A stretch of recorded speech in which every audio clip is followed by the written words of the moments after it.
Hi class, this is Dr. Davis and today we are having our first week 1 live lecture in the course. So first off, I just want to take the time to welcome you to the course and also to tell you to check out things, look around, go ahead and get started on lesson 1 and feel free to ask any questions that you have.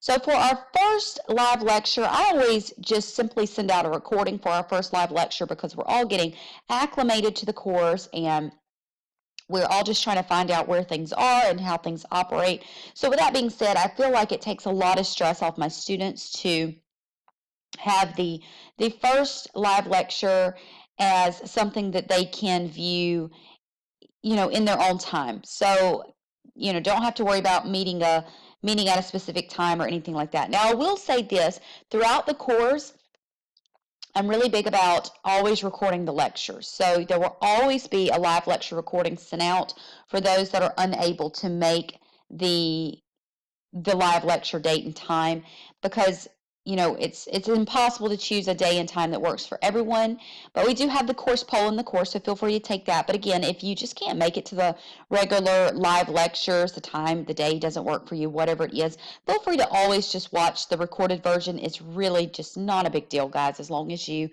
complete what's needed at the end of the live lecture for your attendance, then that is perfectly fine. So with that being said, I'd like to jump in and just tell you a little bit about myself. My name is Dr. Davis. You may, of course, refer to me as Dr. Davis, and I have been teaching various communication courses for quite some time now. So a little bit about my background. Like I said, I've been teaching college for quite a while now. I've taught I think at this point, over 400 courses in the area of communication. So I'm quite versed in most things that have to do with communication, and I do really hope that you enjoy this course because it contains a lot of material that's applicable to your everyday lives. It's things that we can see all around us on an everyday basis, and it's things that we can literally put our hands on. So it's kind of neat to be able to really not just look at theories, but be able to put our hands on certain events and situations and know what's going on there, see a little bit deeper into things. Now, as for my educational background, I have a Bachelor of Arts and a Master of Arts in the fields of communication. Specifically, I have some background in my master's degree in corporate and private communication. From both degrees would be from the University of South Alabama here in Mobile, Alabama. So go Jags, although I do love our college here. And I also have a PhD in educational leadership and technology with a focus in adult education from Auburn University. So, funny side note, I graduated from Auburn University with my PhD, but I am an Alabama football fan. So, with that being said, let's jump into the live lecture. I hope that tells you a little bit more about me, and of course throughout the term you'll learn more and I'll learn more about you, and we'll just learn together along the way. So let's check out the objectives for this live lecture. For this live lecture, first off, of course, I wanted to just take the time to welcome you to the course and encourage you to start looking around and really get acclimated to things. Also, we're going to be discussing your assignments this week. As we do in every live lecture in the course, we discuss your assignments. We go over the details of these assignments, including the expectations I have for you. We also have just some basic weekly material that I like to go over as well to help you to better understand some of the material that we're going to be covering, and also, time at the end for questions. So if you do have questions after viewing any of our recordings, you of course can send them to me via email in the course, and I will always respond back to you within at least 24 hours. All right, so your assignments this week. First off, we're going to start off by reading chapters 1 and 2 in your course textbook. So, your e-textbook. We will be also conducting our weekly discussion on photographic memories, and I absolutely love this discussion because it lets me see a little bit into your life and also starts us to start thinking a little bit more on an analytical basis. So your comments and responses in the discussions will always need to be clear, concise, and complete. So think of that as the 3 C's: clear, concise, and complete. You're also required to respond to your classmates' responses each week. So with that being said, you need to make sure that you're making your initial posts by Tuesdays at 11:59 p.m. Central Time, and any reply posts to fellow classmates by Saturday at 11:59 p.m. Central Time. So it's very important that you keep those dates and times in mind for your discussions throughout the term. We'll also be completing our written assignment this week, which is the artist deconstruction. And this is a really fun assignment that I'm going to go into in a lot more detail in just a moment. Now, your written assignments in the course are designed in a way to allow you a more in-depth exploration of the course topics that we're going over that week. So take the time, really dive into the assignment so that you can learn the most that you can from the concepts and the course topics for that week. And of course, your written assignments will be due each week by Sundays at 11:59 p.m. Central Time. Okay, so with that in mind, let's discuss the discussion. That's a tongue tire, right? Let's discuss the discussion assignment a little bit more for you here.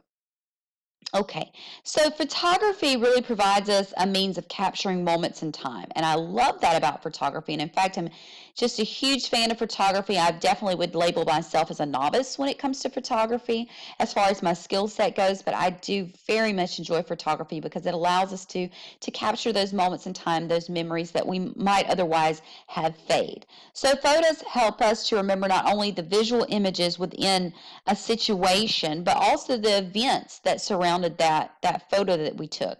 And those events could not just be just the event itself, but it could also be the emotions we have and our sense of place at that moment in time. So what I'd like you to do is I'd like you to choose a favorite photo that you have from your personal collection. And I want you to, once you choose that photo, I want you to think back to what you remember from that moment in time. Okay, so that is your photograph is something I would like you to include in your initial posts. And if you have any questions about how to do that, you of course can contact me. It's really not difficult, guys. But I would like you to include the photo because it helps us to be able to understand your post a little bit more and really see it and then read your thoughts on it. So for your initial post, I'd like you to post the image itself that you have, and I'd like you to basically tell us what thoughts and memories that photo evokes in you personally that maybe the camera didn't capture. And you might say, well, why are we doing that? Well, that's because this week we're looking at Huxley's statement. And the Huxley statement says, the more you know, the more you see. So what we're doing here is we're taking that moment in time, that photograph that you have, and we're going to tell what our thoughts and memories of that photo, and then we're going to talk about what the camera didn't capture. So I'm going to give you an example in just a moment, but just kind of keep that in mind for a second. So then I'd like you to also read the replies of your fellow students. And I want you to think about, first I'd like you to look at their photo, and then I'd like you to read the description. So for your response, you can explain how their memory of that event that they explained there changed your initial thoughts about the image that you saw, how this relates to Huxley's statement, the more you know, the more you see. So just kind of think about those things. So I'd like you to make your initial post by, like I said, it says midweek, but it's Tuesday at 11:59 p.m. Central Time, and respond to at least one other student's post by Saturday at 11:59 p.m. Central Time. Okay, so let me give you a bit of an example here. This is a personal photo of my own. So when I look at this photo, it's actually a photo from my wedding day many years ago. So when I look at this photo, I am reminded of my wedding day. And I remember the time and the care that I put into choosing pretty much everything from the right earrings to wear, the necklace that I have on there, the ties and the suits that my husband and his groomsmen wore, and all the other things that really went into making our day special. However, I also, when I look at this photo, I remember the love and the feeling of just absolute joy that I had on this really special day for me, because it's the day that I married my best friend. So I have all of those emotions and all of those thoughts when I see this one simple photo. To me, the looks that we both have on our faces kind of takes me back as well. You see, we didn't decide, or actually we decided to stay, we decided to stay our entire reception, and we just didn't have the money, guys, to go on a honeymoon at that time. So what we decided to do was we decided to do this really beautiful Chinese lantern ceremony instead of the typical, the rice or the bird seed that's usually thrown um, when the bride and the groom choose to leave on their honeymoon. So we had our friends and family sign these Chinese lanterns, and the plan was that we were going to light them and watch them drift away peacefully. And if you've ever seen Chinese lanterns lit, they just kind of float away, and it's just so beautiful. So, you know, I look at this photo and I think about all the plans I had in place. However, as you can see here, it looks like we're laughing. And that laughter's on our face is because, of course, like most things happen, especially on special days, it didn't quite happen the way that I'd pictured it. First off, the Chinese lanterns wouldn't light. Eventually they did after much struggle from my wonderful and very patient brother-in-law. And also it was Alabama in July, so it was literally was about 110 degrees. And we all had on just these layers and layers and layers of clothing, and you can't see there, but I have on a really just big elaborate wedding dress. My husband's in, a vest, a tie, a dress shirt, a suit jacket, and so forth. So, nothing ever goes as planned. And even though it wasn't exactly how I had it in my mind as that calm and peaceful and tranquil part of our wedding ceremony, it was something entirely different and entirely even more special because it was us. It was something that was not quite the plan, but it was beautiful all on its own. So these are the funny things that happen that you just really remember, and I hope that you enjoy this photo. So I would go into this photo and I would tell you all the things basically that I just told you in my initial post. And I would, of course, point out how Huxley's statement relates here in the more you know, the more you see, because a lot of people, when they view this photo, think that it was just a posed photo of my husband and I looking to the side laughing. But in reality, it was a whole lot of events there and a totally unplanned photo that just kind of happened. So the more you know, the more you see. All right. So moving on there, your written assignment. Your written assignment this week is really just very interesting, but I want to go over a few learning points first. George Seurat, hold on just a second. George Seurat is one of the most fascinating artists that we've ever seen. So his technique that he's mainly attributed to is called pointillism, and this really was just a pivotal, inspiring way of painting that future generations of painters kind of readapted and so forth. So this week's reading references a lot of different artists. You don't have to use George Seurat as an example, but I'm going to use his paintings as an example in just a moment. So I kind of wanted to give you a little background there. You can use anyone from any movement to create your written assignment this week. You can use Pablo Picasso. You can use Leonardo da Vinci. I would choose to use someone that's famous, a piece from someone who is famous. So just if you're drawing a blank on what to use or whatever, you can search Google, guys. You can find a piece of art that way. You can go on the Met's website or the Louvre or anything like that and find a piece of art that you would like to use to deconstruct this week. So with that in mind, I'd like you to conduct research on any artist from any movement that you find interesting. And once you do that, I'd like you to choose one of their works, because that you're not going to give me information on the artist. You're going to be focusing on one work from whatever artist you've chosen.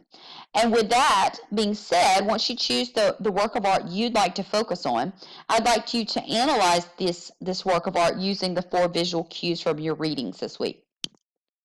And those 4 visual cues are going to be color, color, form, depth, and movement. So color, form, depth, and movement. And I'm going to show you in just a second how that comes into play in a work of art. So after you analyze this work of art using the 4 visual cues of color, form, depth, and movement, I'd like you to also, and of course you're going to explain that in your paper, I'd like you to explain how the artist makes use of these 4 visual cues, and also near the end of your paper, I'd also like you to explain how the physiology of the eye helps you to see the four visual cues. All of that information as far as the physiology of the eye and so forth, and just going over what the four visual cues are and what they mean, color, form, depth, and movement, can be found in your readings this week. So check out your textbook first and then work from there. This paper should be 2 to 3 pages long. It should be double spaced. Your paper should be properly APA formatted. So I sent out a sample APA paper. You should use that as a guide to creating your own assignments throughout the term as far as formatting goes. Okay, so let's move on. So let's talk about some learning points. First off, since I'm going to be talking about a few of George Seurat's paintings, I'd like to tell you a little bit about him. You don't have to know this for an exam. It's just something I thought you would find interesting. So George Seurat was a French painter, and he was also a draftsman. And his large work, which is a favorite of mine, is called Sunday Afternoon on the Isle of La Grande Jatte. And it's probably one of his most famous paintings because it altered the direction of modern art by initiating a movement that we call Neo-Impressionism. And it's one of the most iconic pieces of the 19th century. And I'm going to show you that in just a second. And it's called, like I said, it's called Sunday Afternoon on the Isle of La Grande Jatte. So you might be saying to yourself, okay, what is the Neo-Impressionism movement? Don't worry, you don't have to remember what Neo-Impressionism is, but it is, so you know, it's a term applied to an avant-garde art movement that really flourished principally in France from 1886 until the early 1900s, specifically probably around 1906.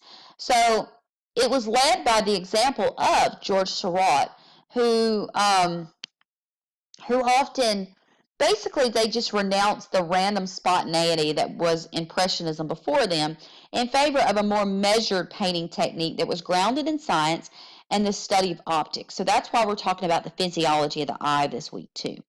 So now Neo-Impressionists came to believe that separate touches of interwoven pigments resulted in a greater vibrancy of color in the observer's eyes than was achieved by the more conventional mixing of pigments on a palette. So this really meticulous paint application would, or better yet, at least they felt it would, capture shimmers of light on the canvas. So on that note, you'll see in your readings this week that the separation of color through individual strokes of pigment came to be known as divisionism, while the application of precise dots, so dots instead of strokes of paint, became known as pointillism. So let's check it out. Let's see what in the world I'm talking about, right? Okay, so this is George Seurat's A Sunday Afternoon on the Isle of La Grande Jatte. Okay, now what I'd like you to pay attention here is how the painting was created. This painting, if we were to zoom in quite a bit, we would see that this painting was created using the application of precise dots of paint, which was called pointillism. So George Seurat created this piece by using nothing but tiny dots of paint to create a whole visual aspect on a canvas. So it's really quite an intensive process, and it was used because they thought that this uh, this application of precise dots of paint, or whatever technique they were using at that time, created a greater vibrancy of color in the audience's eyes, and it was even greater than the normal mixing of pigments on a palette like you would see when someone's using basic oil paints and so forth. So it's a really meticulous process, but it's supposedly in person really captures that shimmer of light on the canvas. So it's a very meticulous process, but it's quite beautiful. Now, one of actually my favorite piece of his is the Eiffel Tower 1889. And here, I like to use this example here too, because here you can really see, I think you can see more of the pointillism technique here, the dots that they use to create the entire piece. So this entire piece is created using pointillism, the precise application of dots on a canvas to create one giant scene here. So it's quite beautiful. Okay, so I'm going to show you something you're probably a little more familiar with, and I'm going to tell you how we could use this piece, for instance, for our artist deconstruction assignment this week. So you all probably know and hopefully love this famous work of art by Vincent van Gogh, and it's called The Starry Night. Now, remember, for your written assignment this week, the artist deconstruction, you can conduct research on any artist from any movement that you find interesting and choose one piece by that artist to analyze. So just make sure that you're only choosing one work or piece of art to explore for this paper, because we're going to explore that one piece of art using the 4 visual cues, and then we're going to go into how the physiology of the eye picks up on these cues. Okay. So you're going to, once you choose a work of art, let's say I've chosen The Starry Night, then I'm going to analyze that piece using the 4 visual cues from our readings. And again, you can find all of this in your readings: color, form, depth, and movement. I'd like you to explain how the artist makes use of the 4 cues here, and you need to go into those separately, okay? So in your deconstruction of the image or the work of art, don't forget to explain how the artist uses color, form, depth, and movement in the piece.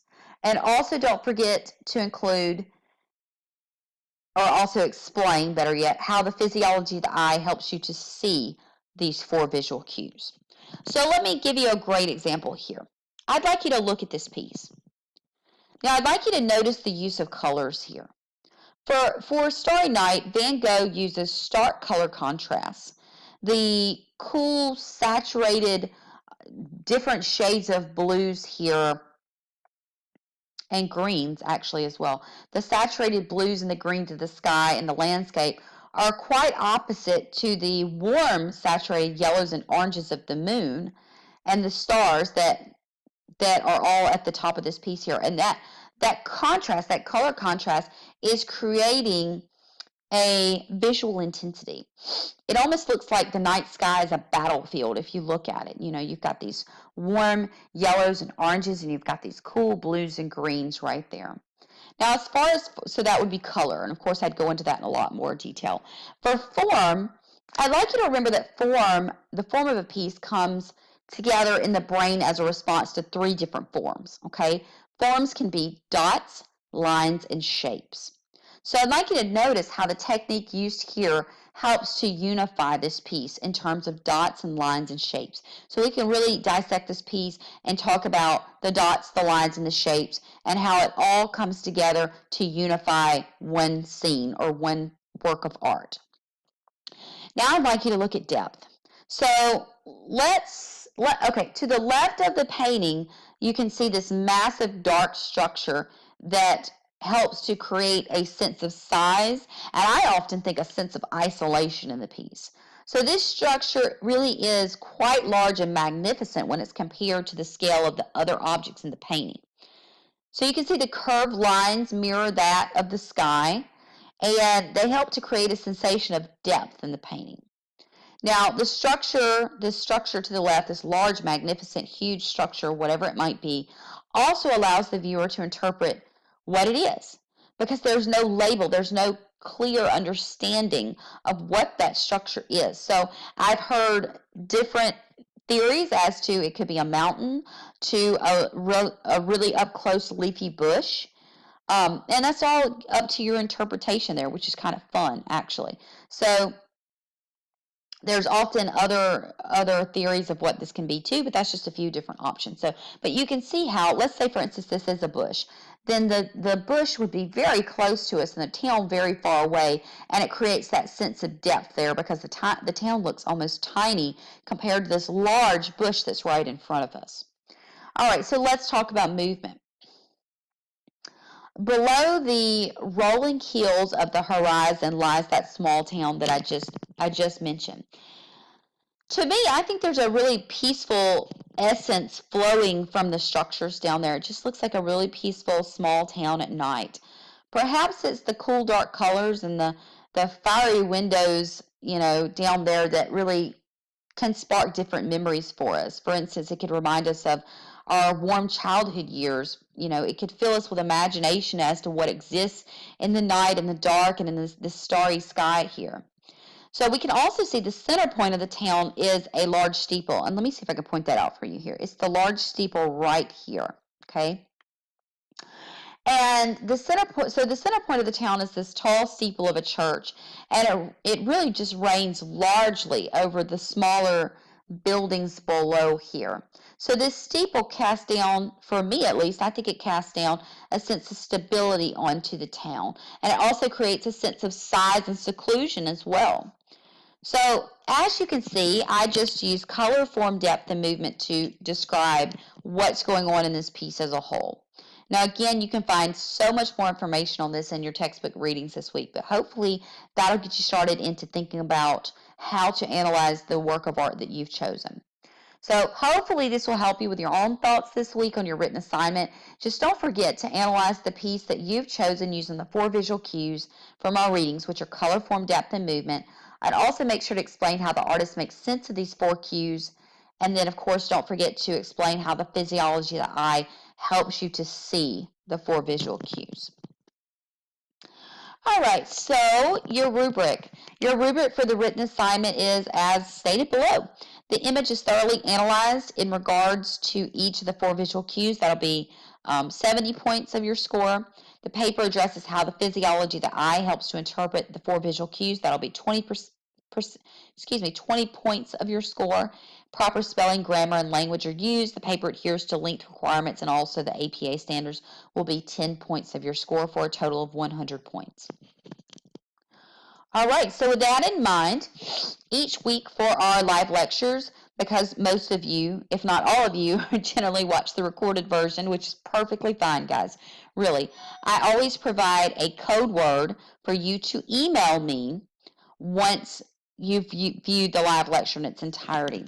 And guys, don't forget to always view the live lecture in its entirety, because most of the questions I get about assignments were thoroughly covered in the recorded lecture, and it's kind of, excuse me, it's kind of a telltale sign when you ask a question that we went over a lot in the recorded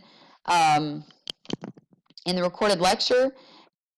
If you send the code word and ask the question that we went over about 10 times. So please make sure you are watching the live, the recorded versions of the lectures. And of course, if you do have questions, though, you can always email me, always ask. So the code word this week is, I like to kind of give you different things about myself. What is my favorite season? I live in the right area of the world for this because I live in Lower Alabama. So we have summer about I'd say 8 to 9 months of the year at least. So what is my favorite season? Summer. And that is a beautiful picture of the Dominican Republic that my husband and I visited a few years back now. So hopefully we can return somewhere again soon. So that being said, if you do have questions, you can feel free to send them to me. Don't forget that you will need to email me the code word. All you need to say in your email is summer. That's it. And that's all I need from you for your points for this week. Thank you so much for listening, guys. And if you do have any questions, feel free to reach out. Otherwise, welcome to the course and enjoy your week. Thank you.